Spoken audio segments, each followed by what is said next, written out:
Oi, oi, vibes here. I'm DJ Macca. This is Paul Louise. Hi, my name's Robbie Edwards. My name's MC Hurricane. I'm DJ Reverend. Hey, this is Markside. I'm John Edge. MC Live.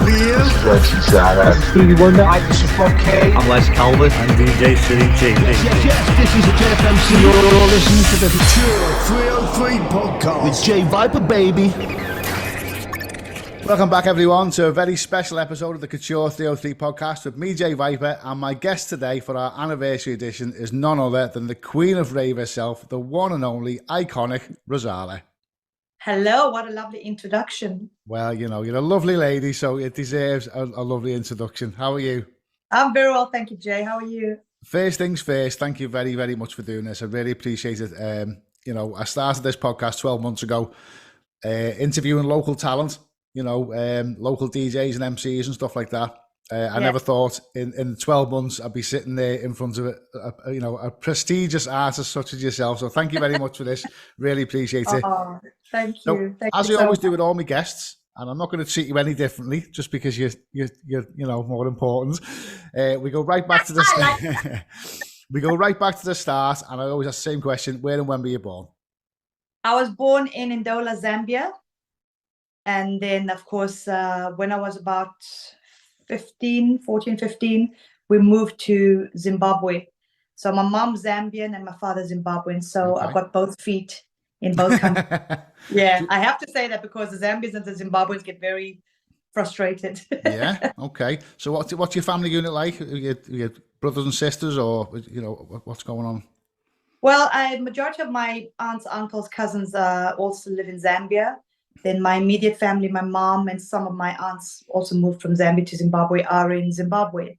And hello. Are we there? Where are we? I'm here. I can hear you, but I can't see you. Here we go. There we go. Sorry about that. There she is. I just put it on Do Not Disturb. So Okay. fingers crossed. Sorry about that. Look at this screen. It's like Beauty and the Beast, isn't it? No. No, I'm the beauty. I'm the beauty. Sorry?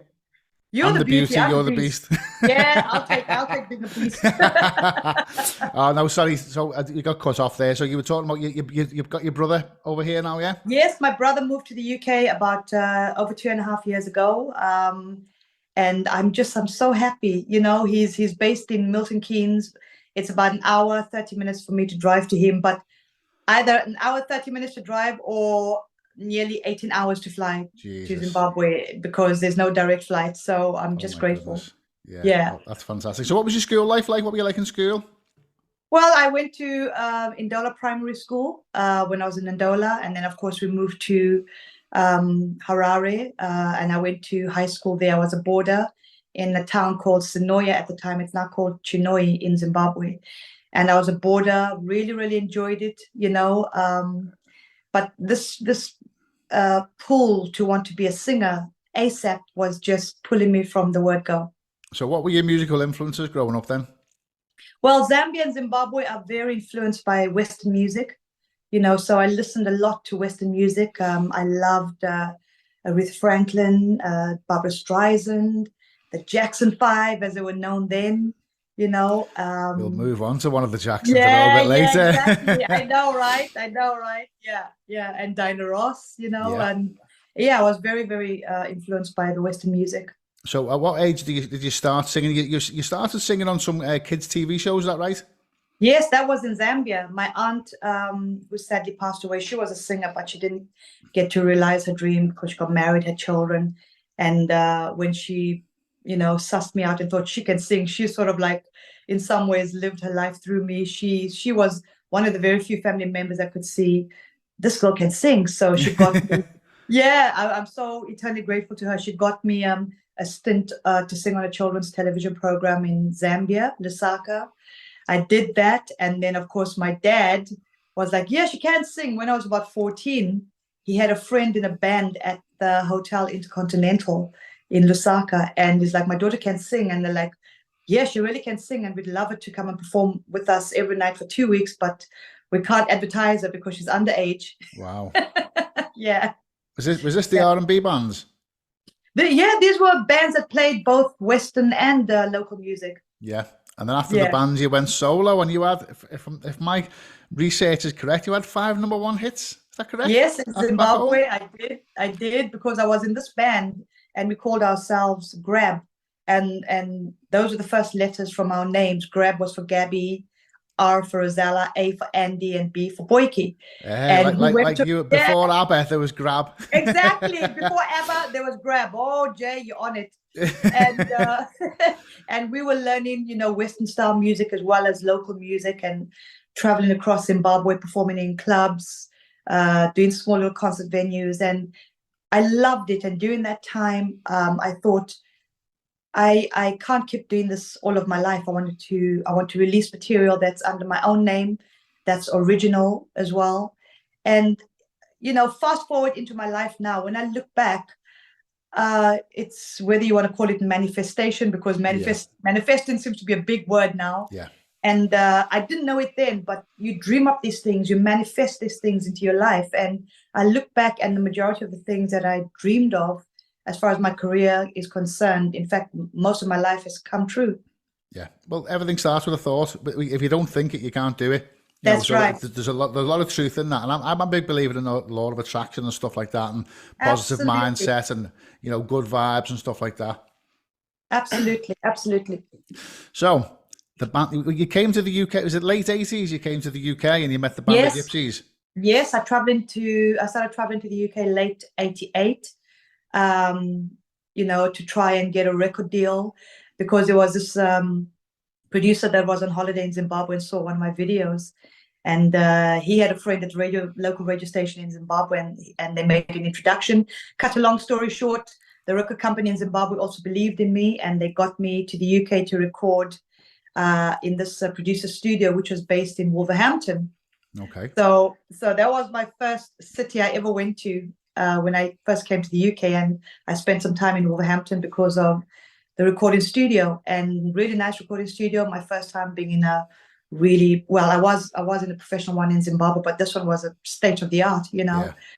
And we sent our recordings round to record companies to try and get a record deal, and I'm receiving so much positive feedback. I remember one of them was Arista, and I'm thinking, wow, Arista. And in the same breath, they'd send another letter or something. Sorry, we can't sign now. We're not interested. So that was my first time really feeling, a sense of, rejection. Being made feel high, and then rejection. Yeah. Build you up and then knock you back down again. So was this when you say you were sending demos out? Was this the album? No, these were just songs, and then some of these songs that I was sending out fell on the laps of Tim and Nigel, who were known as a band of gypsies then, and they got in contact with me and said, "We love your voice, let's meet." So Jay, it's in life, as my husband has put it, you just keep throwing mud, and wherever it sticks, you just go for it, and everything happens for a reason. Everything leads on to something else. Absolutely. Everything happens for a reason. Always a purpose and a plan. At the time, you can't see it, but when you look back, you think, just trust the process. Yeah. Yeah. So being in the UK then with these two pretty well established producers, Tim and Nigel, Band of Gypsies, when they said they were going to do an album with you, what was your initial thought on that? Were you excited? Were you thinking, is this going to build me up again and knock me back down again, or what? I mean, I was in a state of shock, and when I get excited, that's all I can think of. I don't think anything negative. I just think, just run with it. Just run with it, because that's all that's in my mind. And if you could read my mind in moments of excitement, nothing's going to get through there. Nothing negative, because I'm on a roll. Yeah. So I was having a conversation with a guy I work with, Steve Crawford, and he said, "You haven't got that." He was talking about me, by the way. He said, "You haven't got that thing in your head that says don't do that. You'll just try anything." And I was talking to a guy called Dave yesterday, Dave Jenks, who used to work with, and I said, "I have got that. There's just two parts in your brain. There's I work in a factory. I drive a crane. Yeah. So there's a part of my brain that says, hey Jay, this would be a good idea. Do a podcast and get all DJs on and work your way up to pop stars like Rozalla. And the part of my brain that should say, don't be stupid, is actually an 8-year-old boy wearing Spider-Man pajamas who's going, yeah, go ahead, just do it. Just do it. Why not?" Exactly. exactly. What have you got to lose? Nothing ventured, nothing gained. Exactly. Yeah. And sometimes you walk through the fear and do it anyway. Yeah, exactly. Yeah. So the recording of the album, did that go smoothly, or how was the process like? Oh, that was just brilliant. Tim was the person that put the music together. Nigel was the lyricist and the mixer. He did the mixing desk, and of course I was a vocalist and co-writer as well. And when it came to recording the album Everybody's Free to Feel Good, I remember the process of when we were doing Everybody's Free to Feel Good. I got into the studio, and Nigel and Tim said, "Look, we got this backing track to this song, and we think we've got the chorus to it. Just go in there and just sing this round and round. Everybody's free to feel good," and just try different melodies and different ways. And they were throwing ideas at me, and I was gaining more ideas myself and just singing it until we got a chorus. And Nigel just said, "That's it, we've got it, come back in, let me write the verses to it." So all I remember saying at the time to Tim and Nigel was, I want the songs on this album to be uplifting, to have positive lyrics. And when you listen to the Everybody's Free album, i.e. the title itself, Everybody's Free to Feel Good, reaches out to everyone all over the world, whoever has heard that song. Yeah. Was that always going to be the title track? Was always going to be the title of the album, or was the other stuff going on? No, we just went in and just started throwing mud, and we just thought that and that stuck, and it stuck well. Yeah, and it stuck well, and we thought that's the one. Let's go with that one. I mean, when we didn't release Everybody's Free to Feel Good first, we released Faith in the Power of Love. Yep. And I remember that went to number 76, and I was so upset because I'm thinking it's a good song. And when you're an artist in the studio recording, well, me anyway, I just think every song that I've recorded, I think is good and got the potential to do well. Yeah. But I've also learned very quickly that when it's out there, it's completely and utterly beyond your control. Yeah. Well, here in the UK, we have Mr. Blobby at number 1 year, so that tells you all you need to know. Oh my God! That tells you all you need to know about the listening chart. There you go. So Everybody's Free. For those who don't know, I've got some stats here for you. You may or may not remember all this, or So 29th of August 1991, it came out. It got to number 6 in the UK charts. It got the top 40 for the year in 1991. It got to number 2 in Belgium, Netherlands, and Spain. Top 10 in Denmark, France, Germany, Ireland, Sweden, Switzerland, and top 20 in Australia, Finland, and Italy. Wow. Wow. That's just one of your songs. And it got covered by Kylie Minogue as well, by the way, on a Christmas album. Yeah, that really, honestly, when I heard that Kylie did that, because I'm a fan, I was so honored. And for her and the contestants in, these music shows that do Everybody's Free, I just think that speaks volumes in the song itself. And I believe it's things like that that have helped to keep the profile raised of Everybody's Free to Feel Good so many years later. It's such an iconic song, and I think it came to fruition again when we came out of lockdown. Now, I know Everybody's Free. It's got a number of underlying tones to it. You could say it's about oppression. You could say it's about racism. You could say it's about homophobia. It could be anything. Yeah. What does it mean to you when you sing them lyrics and you sing that song? What does it mean to you personally? For me, the way I look at Everybody's Free to Feel Good is freedom. Every human being has got the right to be themselves, to be free, to not be held down in whatever capacity, and to be happy and to keep living their lives. That's what that song means for me. It like I say, it's such an iconic song. So off the same album, you had Are You Ready to Fly as well? That's right. Are You Ready to Fly? Fantastic. Some people track. have come up to me and go, "Oh, I really like that song. Are you ready to die?" I'm going, no. Quite the opposite. Stop it. Oh, listen to the lyrics again, please. It's not Are You Ready to Die? Oh, my goodness. But So in 1992, you got invited to tour with somebody very, very special indeed. Can you explain what happened there? Yeah. I mean, like I said earlier, I grew up loving the Jackson 5. And then, of course, one of the brothers became Michael Jackson and branched out on his own. And I'm this young girl student, just like, oh my gosh. I remember when we moved to Zimbabwe, I was so obsessed. I asked the operator from my dad's office to call Michael Jackson in Los Angeles. And the operator said, yeah, okay. And then came back and said, sorry, nobody's picking up and we can't put this call through. You're not allowed. And I was so upset. And then the next thing, my dad received this huge phone bill. So what are you doing? I said, I just tried calling Michael Jackson in America. So fast forward, many years later, here I am being a support act for the great Michael Jackson, which Jay will remain as one of the biggest highlights of my career. And how many shows was that? It was the European tour, the European leg of his Dangerous tour. Is that right? That's right. I think, if I'm correct, we did about 3 months or 3.5 months, and that was about 43 dates. It was all go, go, go, go, go. And honestly, it was one of the most exciting periods of my life, you know, traveling in planes, trains, automobiles. But by the end of it, I just wanted to get home. Exhausted. Yeah. Oh my gosh. I just thought, I don't know how this man does it. Yeah. Big respect to everyone. And the tour was so massive. I believe they had 3 stages and 2 of the other stages were moving to other countries, being prepared because they had all this hydraulics and the stage moving. Yeah. And particularly for the Thriller song, for instance, the stage would lift up and you had this whole cemetery thing going on, and it was absolutely magical. Yeah, but they don't mess about.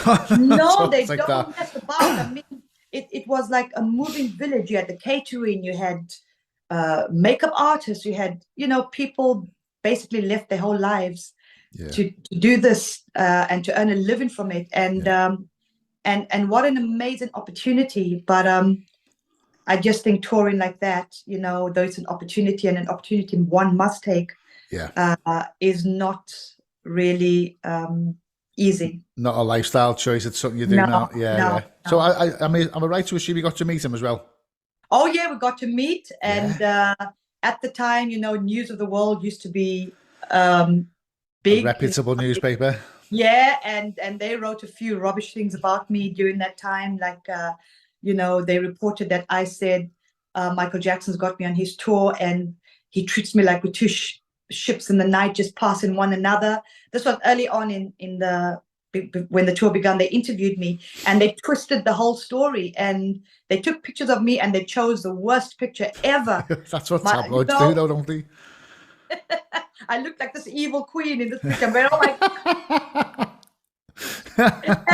and I remember thinking, you know, when I went to the venue stadium the next day, I thought, oh my gosh, we've only been 2 weeks into this tour or 3 weeks, and I'm going to get fired. And I was, it was terrifying, you know. And I remember I was signed to Sony, and so was Michael, and they said, don't worry, just buy him a teddy bear and a balloon and a big card. Honestly, so I got him a teddy bear, and this teddy bear was inside the balloon. How that was done, don't even ask me. Magic. And a massive card to apologize and explain what had happened. And he sent word back saying, tell Rozalla, please don't worry. I'm used to these kinds of things and how they misconstrue stories about me and my life. Yeah, it's weird because you look at the degrees of separation. I was actually in the barber's yesterday. I was actually in the barber's chair. Oh, very nice. Very funky. That's dapper Turkish barbers in Hunts Cross. They might want to give me some free haircuts now. I'll give them a little plug. Cheers. But yeah, but nice. I was in the barber's chair, and behind me on the wall there was pictures of Clint Eastwood, Bob Marley, Marilyn Monroe, and Michael Jackson. And I was sat there getting my haircut, and I was thinking, Jesus Christ, I'm going to speak to the woman who used to work on his tour tomorrow. And even on Saturday, me and Jenny were watching, what's the film? San Andreas. Yeah, the earthquake movie with The Rock. Yes. And Carly's in it. And I just leaned over to Jenny and I said, do you know, she covered Rozalla's song. Just putting it out there. she's fucking sick of hearing your name, I tell you. And before anyone shouts at me now, by the way, for swearing, I did run this by you yesterday, didn't I? And I'm not going to tell you what a response was. But well, if the odd little word pops out from me, that's okay. I've had it cleared by the boss, haven't I? Yeah, he's cleared. I told my husband about it yesterday, though, and he cracked up. Honest to God, I was crying, laughing, listening to that message yesterday. I mean, it's more it's the accent and it's the fact of who you are as well. When you were talking on that message, I thought, like, what the fuck? Literally, how have I got from driving a crane to getting messages like this off pop stars? Well, it made my day yesterday that you Oh, laughed. you tickled me, mate. You really did. So in 2016, Billboard magazine announced you as one of the top 100 dance artists of all time. Yeah. Billboard magazine. That's pretty fucking big, isn't it? That is, honestly, when I was told that by Frank Sorello, who was the A&R guy that looks after me in New York, and we're still firm friends till today. And he told me that I was in the Billboard top 100 of the however you put it, I can't remember. What was it? The most successful dance artists of all time. Oh, dude, I Top said 100. You're joking. And he sent me a printout. I'm like, what? Wow. Wow. I mean, what validation is that? Exactly, yeah. But apart from the dance music thing aside, you've done other stuff as well, which I think some people won't know about. Yes. You did a song for Carlito's Way. Yes, I did. I Love Music. And who did you get to meet? Because you actually went to the premiere, didn't you? Yes, I did. But you know what was so strange? I used to work at this Italian restaurant when I was still, struggling, and sing there every night, 5 or 6 days a week. And I became friends with the boss, because then I left, and then everybody's free and my songs are all doing well. And I was due to fly out to perform at the premiere in New York, say on a Wednesday. And me and my friends decided to go to Villa dei Cesari in London on the Sunday. I think it was like the Sunday, let's say. And we went there, and who was there? Al Pacino and about 14 other people. Jay, I was in a state of shock. And I thought, shall I go and introduce myself, or will the security guards just tell me, just piss off or something? Oh, what's your language, Rozalla? That's disgusting. Well, Jay, you are the teacher. That's disgusting. that. You should be fucking ashamed of yourself. Listen, shut the fuck up and listen to me now. Jay, you are starting this. But anyway, so I'm dragging you down to the gutter with me. We're gonna get nasty. So I went to Al Pacino, and I introduced myself. I said, Mr. Pacino, I'm performing at the premiere, and I had the name of where it was being held, and I recorded I Love Music for Carlito's Way with Jelly Bean Benitez. So I had some inside information, and he looked at me, he's like, she cannot know this, so she must be real. Yeah. He went, what's your name? I went, Rozalla. I went, hey, everybody, this is Rozalla. She's performing at the premiere on Wednesday. And he said to me, do you want to dance? I'm like, oh my God. How did I just went to, I said, yeah. And we had a dance, and the man wasn't very tall, but boy, oh boy, did he spin me around. And I thought, another spin, I'm going to freaking hit the wall. He's going to spin me out of this freaking place. He was so strong. Yeah. And at that time, that's when we didn't have bloody iPhones. I didn't capture any pictures, nothing. And but you've got the memories. That's all that matters. Yeah. And then, of course, I flew to New York the next day, Monday. The premiere was on the Wednesday. I performed I Love Music with the band, and all these stars were there, and I'm recognizing these stars that I've seen on the big screen. I'm going, oh my gosh, I'm just like, where have I landed? Yeah. And then, of course, the Sony executives took me to Mr. Pacino after my gig. And then I said, Mr. Pacino, remember we met on Sunday? Don't forget me, went for how are you? And he hugged me. And there were loads of these press photographers taking pictures. And Jay, till today, I still cannot find not one picture. Really? Of us. Yeah. Yeah. Unbelievable. I mean, it's like this today. It's like this today. Like, to you, this is just a podcast. You're just doing a podcast with some lad from Liverpool. For me, good guy. It's like the fucking biggest deal in the world. My postman knows I'm talking to you today. I've had my hair cut. I've got aftershave on. I've got brand new knickers on and everything. This is like a date for me. So moving on from the so I Love Music. That was like an easy listening song. It wasn't a dance thing at all, was it? No, it wasn't a dance thing, and that did well for me in the UK charts and a few other charts and dance charts. And Yeah, so that sort of turned the ship a little bit for me coming out of the dance music arena.